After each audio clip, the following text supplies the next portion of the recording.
Não consegue comprar nenhum Fusca, minha família zombou. De mim, mas eu disse: o prédio que vocês moram agora é meu, então tudo ficou em silêncio. Mais uma vez, eu estava a caminho da reunião de família. O ar de domingo pesava sobre meus ombros, não pelo esforço de pedalar, mas pela antecipação do que me esperava. O destino era a antiga mansão do meu avô, um gigante adormecido de arquitetura colonial, aninhado no coração do bairro mais nobre da cidade. Ele havia partido há 1 ano, deixando para trás um legado de memórias e um imóvel que agora era uma maçã da discórdia familiar. A reunião de hoje era para ser a definitiva. Venderíamos a mansão e dividiríamos o lucro, ou honraríamos o sonho do meu avô? Ele, um homem que venceu a orfandade para construir um império, sempre quis transformar aquele lugar em um refúgio para crianças de rua. Estava em negociações avançadas com uma grande ONG, mas a morte chegou antes que a sua caneta pudesse assinar o último papel. Hoje, a decisão estava em nossas mãos. Eu morava a apenas 2 quilômetros dali, num apartamento simples que era mais do que suficiente para mim.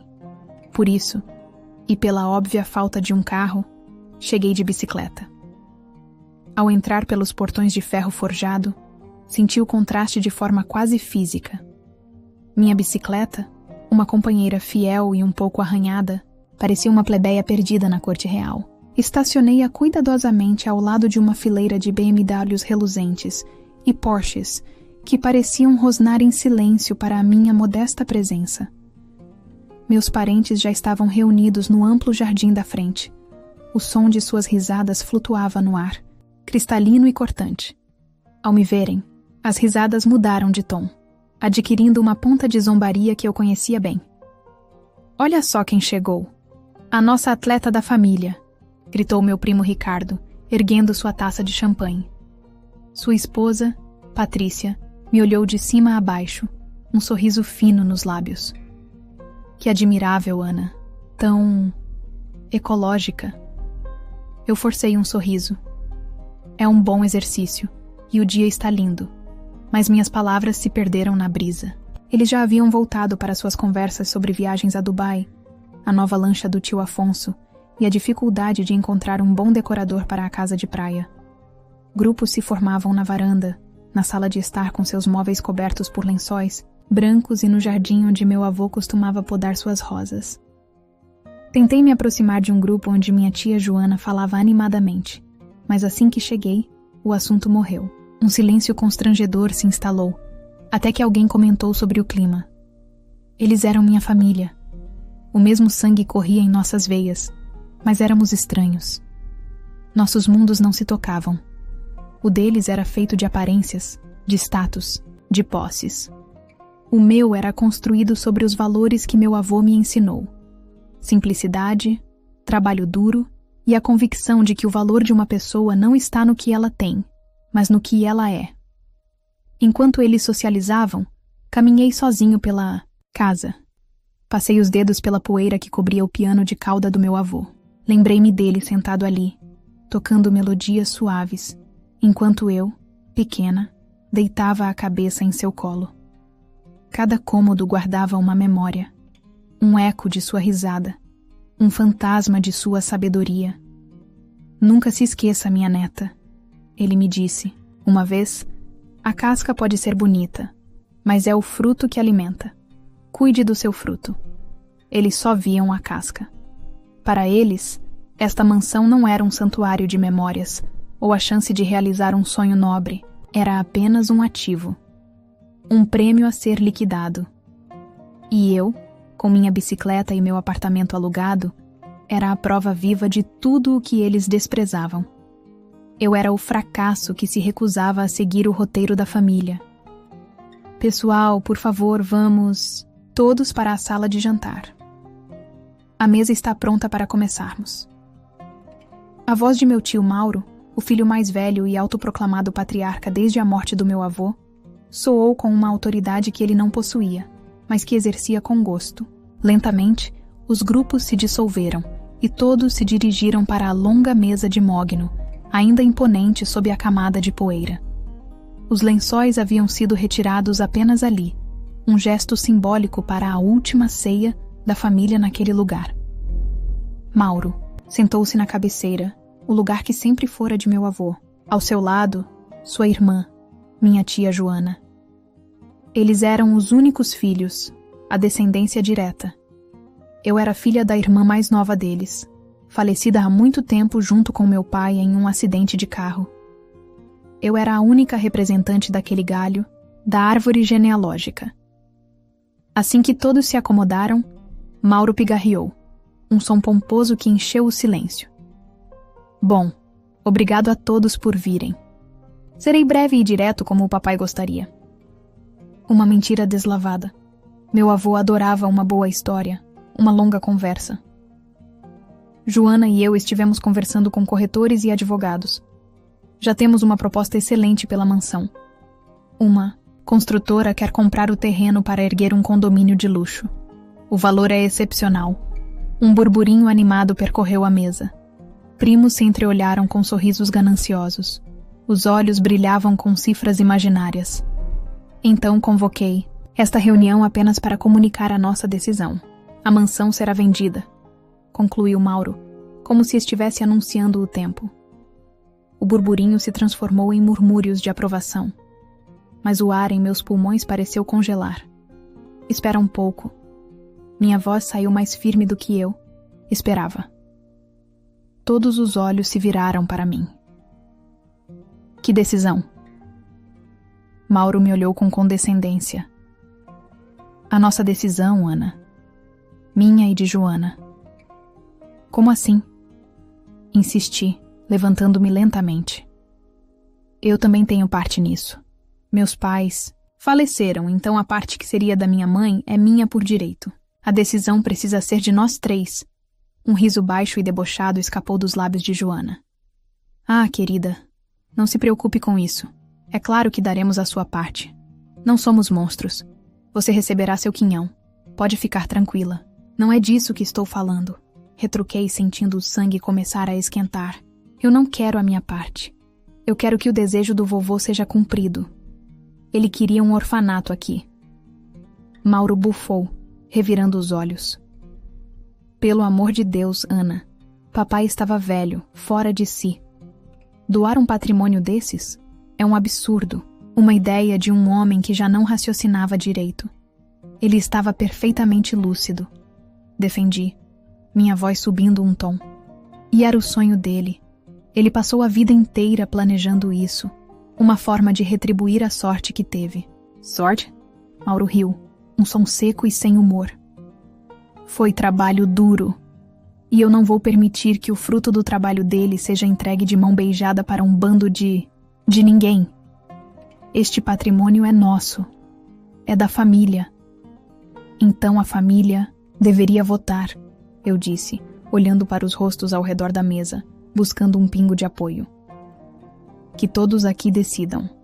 Mauro bateu a mão na mesa, fazendo os copos tremerem. Sua face ficou vermelha. Não haverá votação nenhuma. A decisão é minha e de Joana. Você, com todo o respeito, não tem a menor condição de opinar sobre um negócio dessa magnitude. Ele se levantou, apontando um dedo para mim. A sala ficou em um silêncio mortal. Você que anda de bicicleta por aí porque não consegue comprar nenhum Fusca.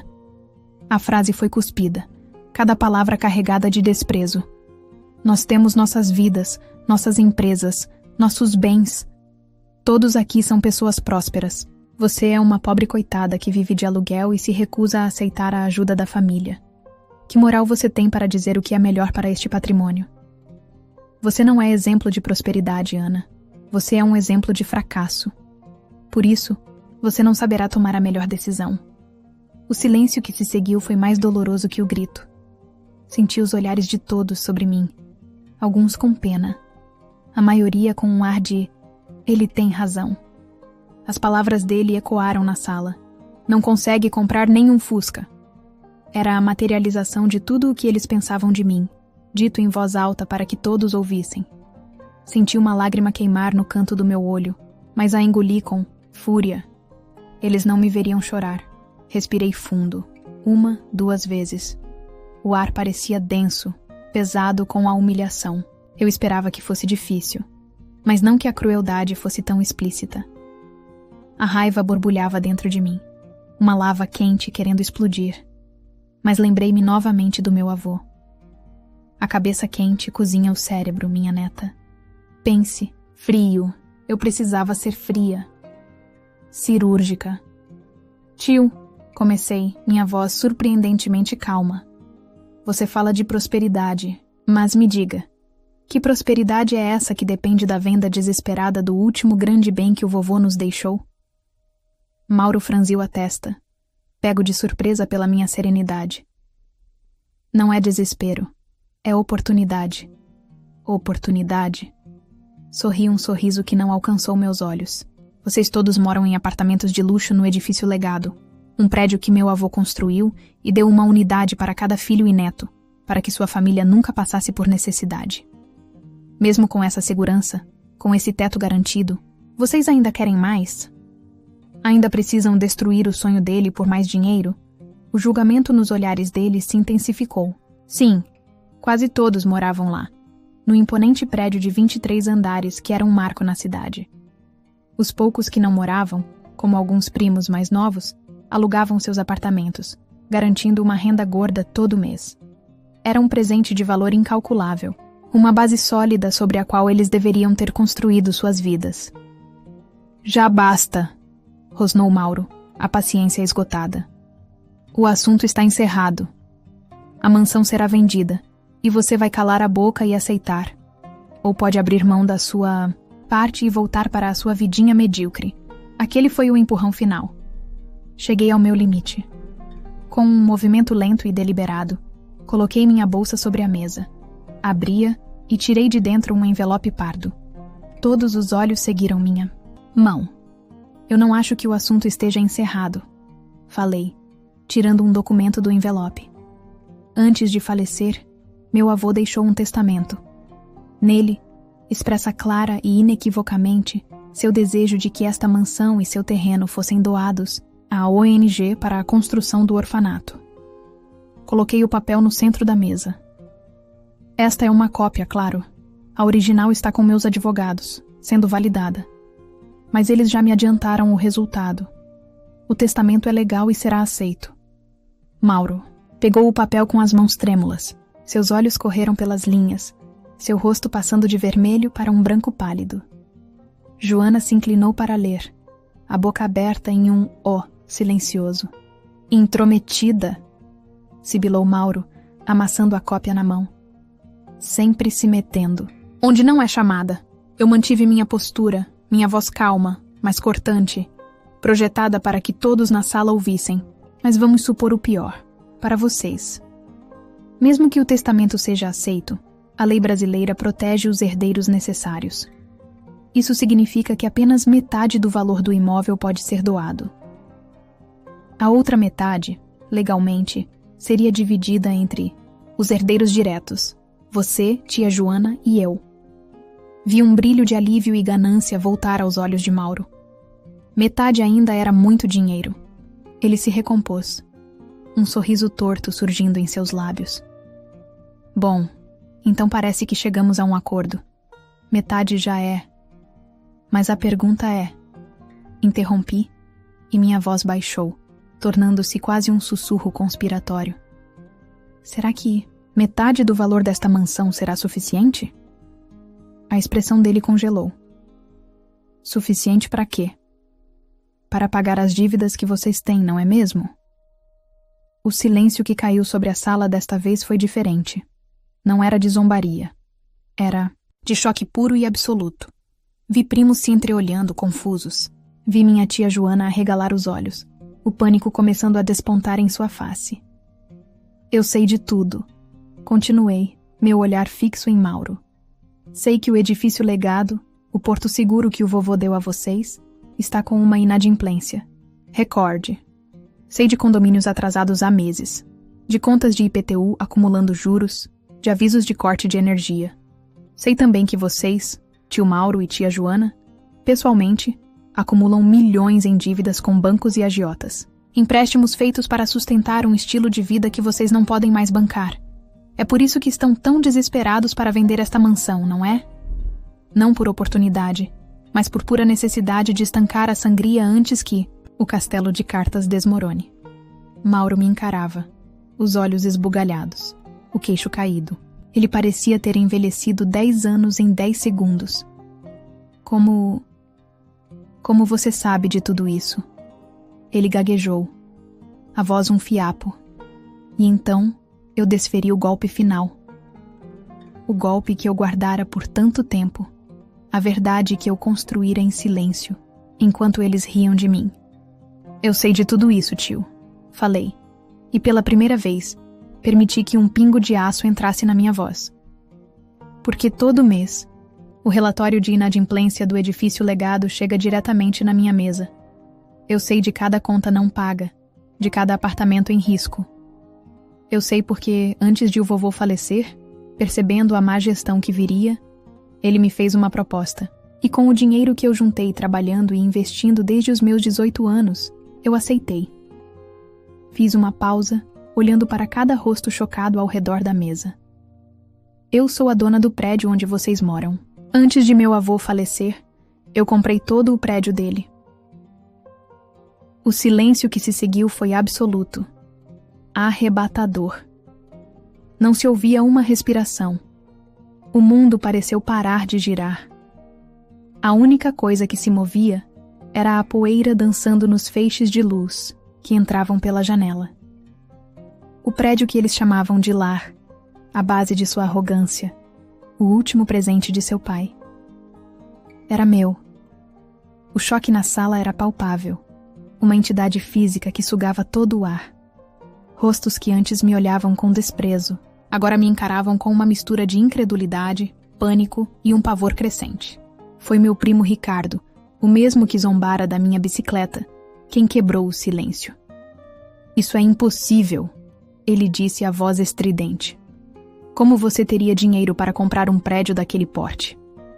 Você não tem nada. Eu me virei lentamente para ele, mantendo a calma que se tornara minha armadura. A diferença entre mim e vocês, Ricardo, é que vocês sempre fizeram questão de parecer ricos. Eu fiz questão de ficar rica. Caminhei lentamente ao redor da mesa, minha voz ecoando no silêncio atordoado. Enquanto vocês trocavam de carro de luxo a cada 2 anos, eu pegava meu salário e investia em fundos imobiliários de baixo risco. Enquanto vocês gastavam fortunas em jantares, roupas de grife e festas para impressionar pessoas de quem nem gostavam, eu vivia uma vida simples, como meu avô me ensinou. O dinheiro que eu não gastava com futilidades, eu usava para comprar pequenos terrenos na periferia, áreas que ninguém queria, mas que meu avô me ensinou a enxergar o potencial. Hoje, esses terrenos valem 20, 30 vezes mais. Olhei para Mauro e Joana. Vocês herdaram uma fortuna e a dilapidaram para manter as aparências. Eu herdei valores e os usei para construir um império. Em silêncio, sem alarde.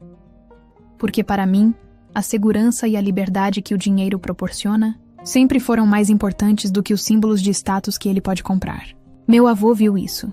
Ele viu a imprudência de vocês e a minha disciplina. Por isso, quando ele decidiu vender o prédio, ele me ofereceu primeiro, com condições que eu pude cumprir, porque ele sabia que eu cuidaria do seu legado. E não apenas do edifício, mas da ideia por trás dele. Proteger a família. Levantei-me pegando minha bolsa. A reunião para mim estava encerrada. Então, sugiro que vocês comecem a pensar em como vão pagar os valores devidos do prédio. Eu tenho sido paciente em respeito à memória do vovô, mas a paciência tem limite. Não tenho o menor desejo de entrar na justiça para despejar minha própria família, mas não hesitarei em fazê-lo se for necessário. Virei-me e caminhei em direção à porta da frente. O silêncio era tão profundo que o som dos meus passos no assoalho de madeira parecia o de marteladas. Ninguém disse uma palavra. Ninguém se moveu. Deixei para trás uma sala cheia de pessoas presas nas ruínas de seu próprio orgulho. Ao sair para o sol da tarde, senti um peso imenso ser retirado dos meus ombros. O ar fresco nunca me pareceu tão bom. Eu não senti triunfo, nem prazer na humilhação deles. Senti paz. a paz de ter, finalmente, honrado o homem que me ensinou tudo, o que importava. Dias depois, como meus advogados previram, o testamento do meu avô foi validado sem contestações. A mansão foi avaliada e vendida. Metade do valor foi transferida diretamente para a conta da ONG, que imediatamente iniciou o projeto do Lar e Legado de Antônio Medeiros.